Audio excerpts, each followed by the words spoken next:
தெய்வக்கனியான எலுமிச்சை பழத்திற்கு மாந்திரிக சக்தியும் அதே போல எலுமிச்சை பழத்திற்கு உயிர் இருப்பதாக வேத சாஸ்திரங்கள் குறிப்பிட்டு சொல்லப்பட்டிருக்கிறது. நாம் சில இடத்தில் பார்த்திருப்போம்.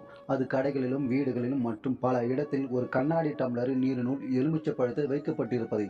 ஏன் எதற்காக அப்படி வைப்பதற்கு காரணம் என்ன? அதே போல எந்த கிழமையில் எலுமிச்சை பழம் வைக்கப்பட்ட தண்ணீரை எப்பொழுது மாற்றப்பட வேண்டும் என்பது பற்றி இந்த வீடியோ மூலமாக தெரிஞ்சுக்கலாம்.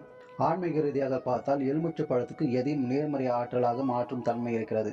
ஒருவர் தீய எண்ணத்துடன் நம்மை அணுகினால் கூட ஒரு டம்ளர் நீரில் எலுமிச்சை பழத்தை இருப்பதை பார்த்தால் என்றால் கூட அவர் மன ரீதியாக சற்று திகைப்படைவார். அப்படி அவர் திகைப்படையும் நேரத்தில் அவருடைய வஞ்சகமான எண்ணங்கள் மற்றும் கண் திருஷ்டி இருந்தால் கூட அந்த நேரத்தில் குறைந்துவிடும். அப்படிப்பட்ட ஆதிசக்தியான எலுமிச்சை பழத்தை வீடு மற்றும் கடைகளில் கூட ஒரு கண்ணாடி டம்ளரில் தண்ணீரை நிரப்பி அது எலுமிச்சை பழத்தை வெள்ளிக்கிழமை அன்று போட்டு வைத்த பிறகு மறுபடியும் அடுத்த வாரம் வருகிற வெள்ளிக்கிழமை அன்று மாற்றி வைக்கப்பட வேண்டும்.